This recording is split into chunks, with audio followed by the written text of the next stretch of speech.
Jasmine अपनी सहेलियों आयशा, नूरी और यास्मीन के पास जाती है। जैस्मिन नूरी से, जन्मदिन मुबारक हो नूरी, अल्लाह तुम्हें खूब ऊंचाइयां दे। अरे जैस्मिन, तुम्हें हमारा जन्मदिन याद था? लो नूरी, ये कैसी बात कर दी तुमने? हम अपनी सहेलियों का जन्मदिन ना याद रखें, ऐसा कैसे हो सकता है? बहुत बहुत शुक्रिया राजकुमारी साहिबा। आयशा झुककर मजाक में, हाँ रानी साहिबा, मैं तुम लोगों की कोई रानी वानी नहीं हूँ, मैं तो तुम सबकी अच्छी सहेली हूँ। जी हजूर साहिबा। ओफो, बस भी करो, तो चलो आज हम सभी फूलों की घाटी में घूमने चलते हैं। हाँ, खूब मजा आएगा। हम तो अकेली जा सकती हैं, पर तुम नहीं जैस्मिन। इसका भी बंदोबस्त हो जाएगा, मैं अभी अलादीन को कहती हूँ, वो हमें ले जाएगा। तो इसके बाद जैस्मिन अलादीन के पास जाती है और उसे सारी बात बताती है। ठीक है, हम कुछ सैनिकों को कह देते हैं और थोड़ी देर में निकलते हैं। कुछ देर बाद सारी तैयारियां हो जाती हैं और अलादीन, जैस्मिन और उसकी सहेलियां कुछ सैनिकों के साथ राज्य से निकलते हैं। अबू भी अलादीन के कंधे पर बैठा था। बहुत ही मजा आने वाला है आज। फूलों की घाटी तो मेरा पसंदीदा जगह है। हाँ, हमें भी वह जगह बहुत पसंद है। हाँ, लेकिन संभल कर रहना, बस हम पहुँचने वाले हैं। थोड़ी देर बाद वहाँ सब पहुँच जाते हैं। वाह, कितना सुंदर है। अबू केले के पेड़ को देखकर, अरे वाह। वहीं सभी सहेलियां मौज मस्ती करने लगती हैं, तितलियों को पकड़ती हैं, फूलों को सूंघती हैं। तभी थोड़ी देर बाद अलादीन की नजर वहाँ पर एक जख्मी हिरन की तरफ जाती है। अरे जख्मी हिरन, जाकर देखता हूँ आखिर क्या हुआ है उसे। तभी वो हिरन थोड़ा आगे भाग जाता है। जैस्मिन अपनी सहेलियों के साथ व्यस्त है, मैं बीच में कोई बाधा नहीं डालना चाहता, मैं खुद जाता हूँ। इसके बाद अलादीन अपने सैनिकों के पास जाकर उन सबका ध्यान रखने के लिए कहता है। सैनिक, इन सबका ध्यान रखना, हम अभी आते हैं। जी हुजूर। अलादीन वहाँ से चला जाता है। ढूंढते ढूंढते वह थोड़ा आगे चला जाता है और उस हिरन को आखिर थोड़े समय बाद ढूंढ ही लेता है। हिरन के पैर में काफी चोट लगी थी और खून बह रहा था। अरे कैसे हुआ ये सब? रुको हिरन रानी, मैं अभी कुछ करता हूँ।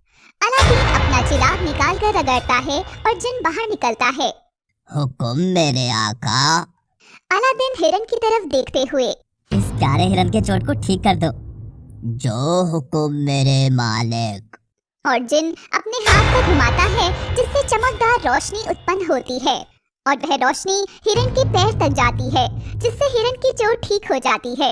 हिरन वहाँ से उठता है और अपने परिवार के पास चला जाता है। तभी वहाँ लड़खड़ाते हुए अलादीन का एक जख्मी सैनिक आता है। अलादीन उस सैनिक को पकड़कर, या अल्लाह, फिर से कोई मुसीबत आ गई, क्या हुआ बोलो।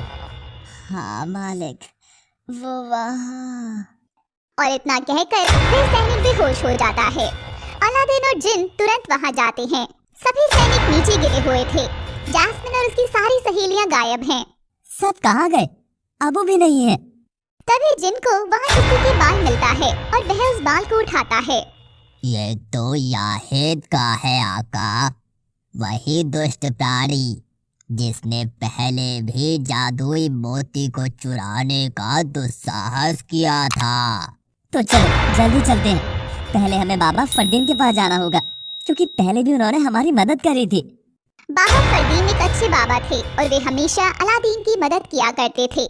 इसके बाद वे लोग बाबा फरदीन के पास जाते हैं और याहिद के बारे में कुछ जानकारी लेकर याहिद के अड्डे पर पहुंचते हैं। याहिद इस रहस्यमयी और जादुई गुफा के अंदर रहता है और वहाँ पर उन्हें जैस्मिन बाहर ही मिल जाती है। शुक्र है रब का, आप सही सलामत हैं। हम उसे चकमा देकर बाहर आ गए हैं, क्योंकि मेरे पास उस जादूगरनी शमीरा की जादुई बांसुरी है। बहुत बढ़िया जैस्मिन। अब तुम आ गई हो अलादीन, अंदर चलो, हमें उन सबको भी बचाना होगा।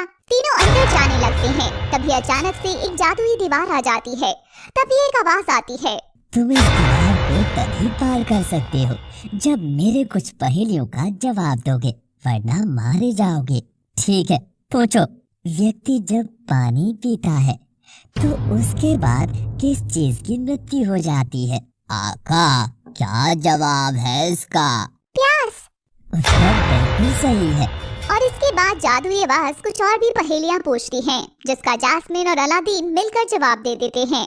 फिर दरवाजा खुल जाता है और तीनों अंदर जाने लगते हैं कि तभी अचानक से धरती हिलने लगती है और तभी अलादीन देखता है कि धरती धंसने वाली है और वह जल्दी से जैस्मिन को पकड़कर जिन की पीठ पर बैठ जाता है। ये सब क्या हो रहा है?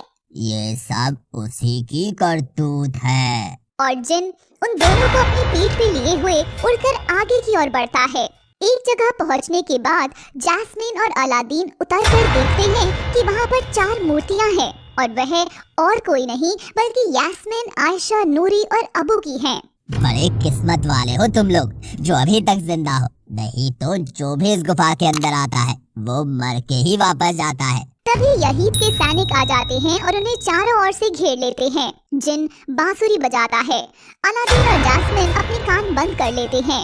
बांसुरी के जादू से याहीद के सभी सैनिक उसी पर हमला करने लगते हैं, लेकिन याहीद काफी ताकतवर था। वह सभी को एक एक करके मार गिराता है। कुछ भी कर ले, बच नहीं पाएगा तू। तभी याहीद अचानक जैस्मिन को पकड़ लेता है और उसके गले पर तलवार रख देता है। अलादीन, मुझे वो मोती ला कर दो, नहीं तो तुम्हारी माशुका को यही खत्म कर दूंगा। ठीक है, मुझे मंजूर है, लेकिन पहले मुझे राज्य में जाना होगा। तुम चाहो तो ये चिराग अपने पास रख लो, ये भी मोती से कम ताकतवर नहीं है।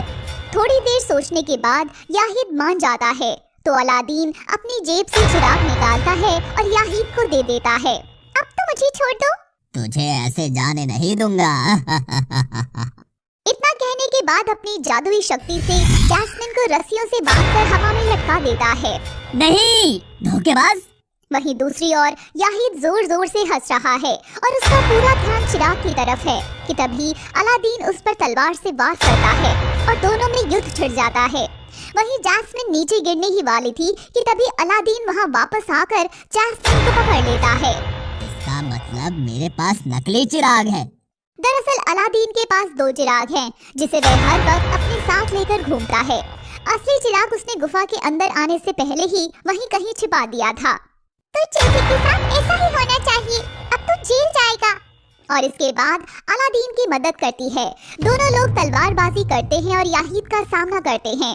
याहीद खुद को हारता हुआ देखकर उन तीनों मूर्तियों आयशा, यास्मिन और नूरी और अबू को लेकर वहां से भागने की सोचता है। वह मूर्तियां उठाने ही वाला होता है कि अलादीन उसका एक हाथ काट देता है। मुझे जाने दे, मुझे माफ करें, अगली बार ऐसा नहीं होगा। तुझ जैसे प्राणी का क्या भरोसा। लेकिन याहीद उन लोगों से मिन्नतें करता है और खुद को वहां जाने के लिए और मिन्नतें करते हुए जोर जोर से रोता है। अलादीन, इसे अपनी गलतियों का एहसास हो गया है। इसका घमंड अब चूर चूर हो चुका है। इसे छोड़ देते हैं। लेकिन एक शर्त है, तुम्हें इन चारों को फिर से इंसान बनाना होगा। हाँ हाँ, मैं भी करता हूँ। और इसके बाद याहीद उन्हें फिर से इंसान बना देता है। सभी सहेलियां खुश होते हुए गले लगती हैं। वहीं जैस्मिन और अलादीन याहीद को माफ कर देते हैं और फिर जिन बहुत बड़ा हो जाता है। सब जिन की पीठ पर बैठकर उड़ते हुए वहां से चले जाते हैं।